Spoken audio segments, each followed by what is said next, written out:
Le 6-9. Listen anywhere. Sur France Inter. Bonjour Pierre Aski. Bonjour Simon. Vous revenez sur l'assassinat d'un dirigeant du Hamas à Beyrouth. Israël a frappé hier son coup le plus fort contre la direction du Hamas, le mouvement islamiste responsable du massacre du 7 octobre. Mais paradoxalement, ce n'est pas dans la bande de Gaza, pilonnée de manière incessante depuis bientôt 3 mois, que ce coup a été porté, mais à Beyrouth, la capitale libanaise. Un drone israélien a éliminé le numéro 2 du bureau politique du Hamas, Salah al-Harouri. Il se trouvait dans les locaux de l'organisation, dans la banlieue sud de Beyrouth, le fief de son allié, le Hezbollah. Et c'est d'ailleurs le Hezbollah qui a confirmé la mort du responsable du Hamas et de 5 autres personnes, et a accusé Israël. Salah al-Harouri était un personnage important dans l'organisation.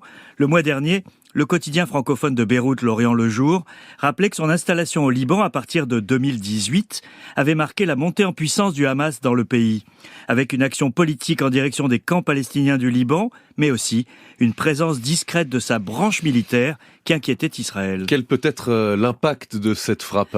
Alors les dirigeants israéliens avaient besoin d'un succès dans leur volonté d'éradiquer le Hamas après l'attaque du 7 octobre. Ils ne l'ont pas obtenu jusqu'ici dans la bande de Gaza, malgré le coût humain colossal infligé aux civils palestiniens. Les 2 principaux dirigeants du mouvement dans le territoire, Yahya Sinwar et Mohamed Deif, restent introuvables. L'élimination du numéro 2 du bureau politique sert un premier ministre israélien décrié. Mais Israël a aussi pris un risque calculé en allant frapper un dirigeant du Hamas à l'étranger. Ce risque, c'est celui de pousser un peu plus le Hezbollah sur le chemin de la guerre généralisée avec Israël, entraînant avec lui un Liban exsangue. Le chef du Hezbollah, Hassan Nasrallah, prononce aujourd'hui un discours qui sera très attendu.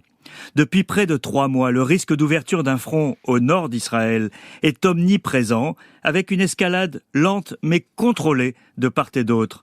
Israël fait le pari que l'assassinat d'un dirigeant du Hamas ne fera pas basculer le Hezbollah dans une guerre qui changerait alors d'ampleur. Est-ce que ce risque existe ?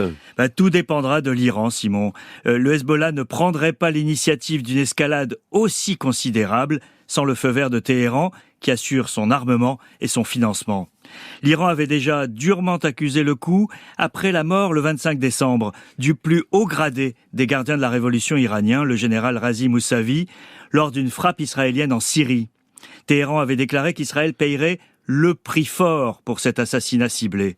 C'est donc un deuxième coup dur pour Téhéran, qui gère au millimètre depuis 3 mois l'escalade du conflit, sans prendre le risque d'y être entraîné.